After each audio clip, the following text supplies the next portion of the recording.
그건 내 잠을 깨어나게 한 비명소리였다. 나는 내가 내는 날카롭고 섬뜩한 울부짖음을 듣고 깨어났다. 그 소리는 마치 내 영혼에서 나온 것 같았다. 그러나 왜 그렇게 소리를 질렀는지는 기억나지 않았다. 수년이 지난 후 나는 그 섬뜩한 울부짖음을 떠올렸다. 그것은 어떤 꿈이나 악몽에서 나온 것이 아니었다. 나는 궁금했다. 그건 앞으로 일어날 모든 일에 대한 예지였던 걸까?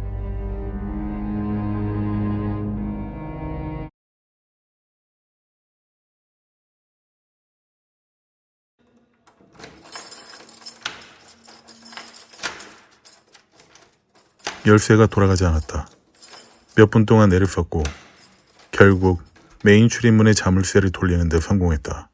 조심스럽게 문을 열고 작고 어두운 복도 안으로 들어섰다. 벽은 새로 칠할 필요가 있었고 바닥에는 때 묻은 회색 카펫이 깔려 있었다. 이곳이 내가 살 곳이구나. 바로 앞에는 위층으로 향하는 짧은 계단이 있었고 끝에는 창문이 보였다. 계단은 반대 방향으로 꺾여 올라가고 있었다. 이 4층짜리 건물은 각 층마다 4개의 집으로 나뉘어져 있었고 우리 집은 1층에 있었다.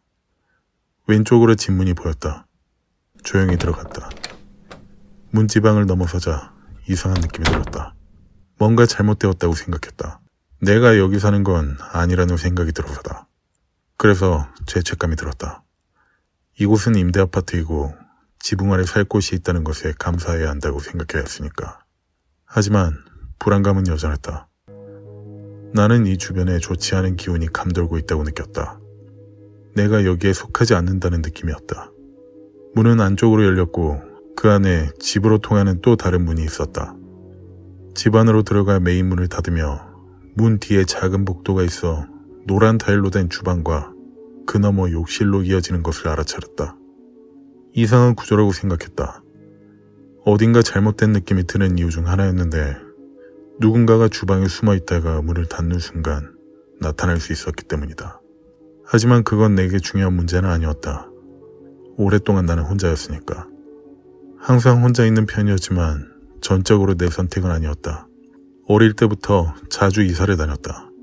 호주에서 태어났고 13살 때까지 스코틀랜드, 캐나다, 미국에서 살았다.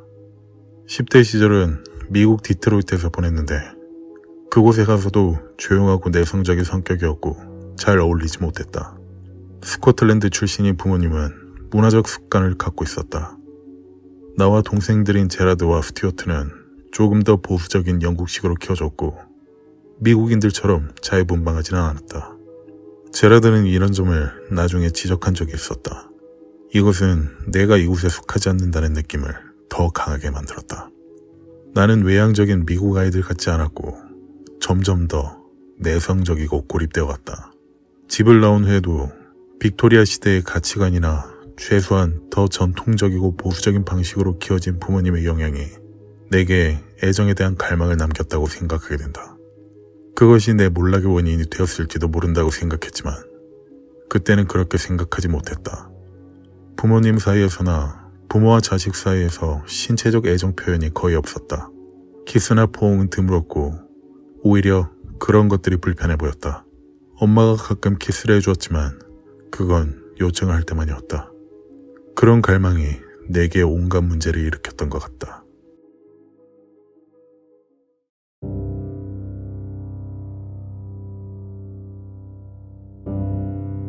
나는 평소와 마찬가지로 혼자였고 무엇을 해야 할지 몰랐다. 캠든으로 가서 시장을 둘러보기로 했다. 더 이상 라이브 밴드 공연을 들으러 가던 캐너번 캐슬 술집에 가지 않았는데 분위기가 바뀌었기 때문이다.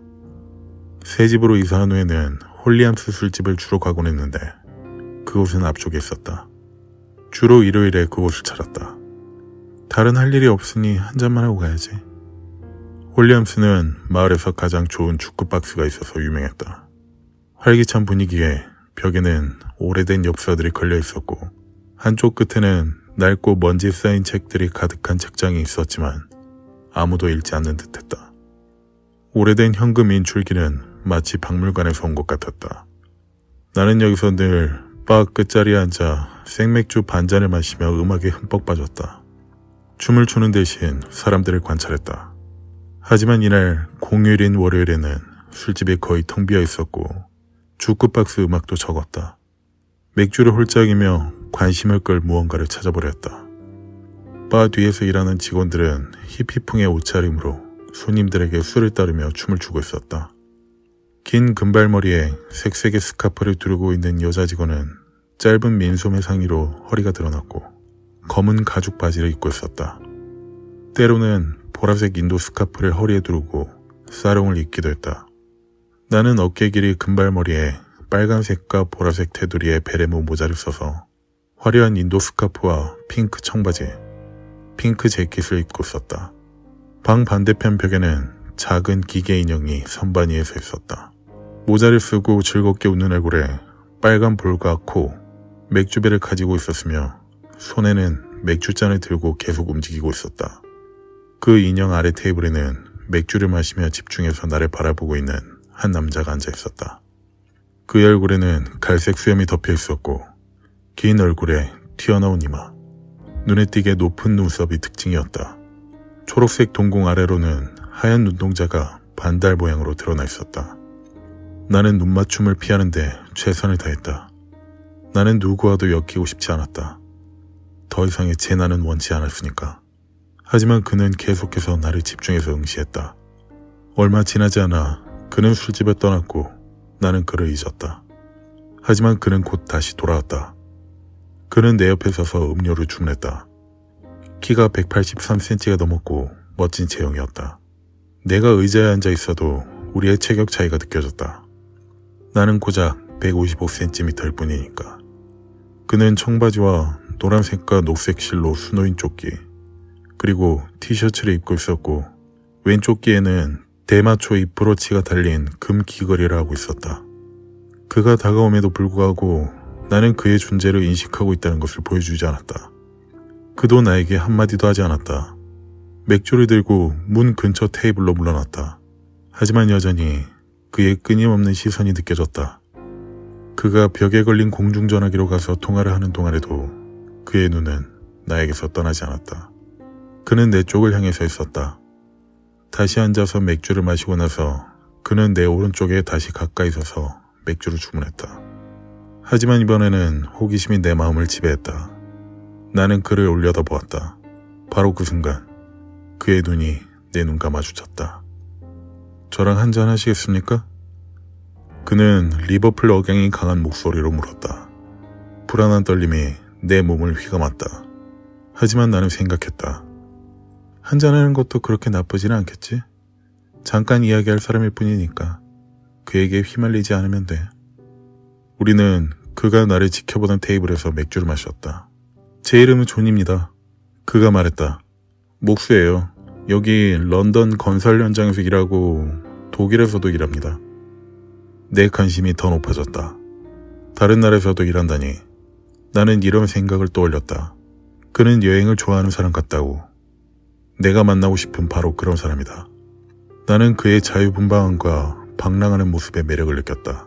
나도 여행을 좋아해요. 내가 말했다. 네팔, 인도, 멕시코, 중앙아메리카를 여러 번 다녀왔어요. 맥주를 마시며 우리는 이야기를 나누었다.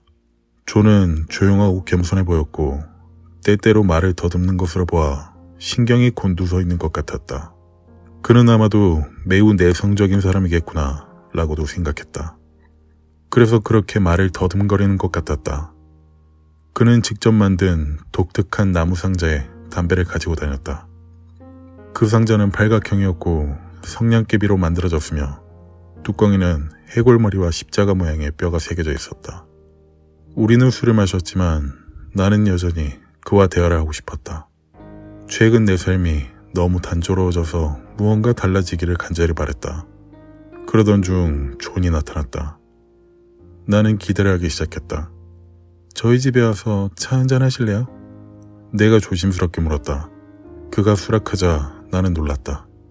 그가 더 중요한 일이 있을 줄 알았기 때문이다. 우리는 함께 홀리에서 나와 리튼 클럽으로 향했다. 최근에 이사해서 아무것도 없어요. 우리가 집에 도착했을 때 내가 설명했다. 집 배치상 우리는 내 침실인 뒤쪽 방으로 들어갔다. 여기 보라색 카페 뒤에 앉으세요. 내가 말했다.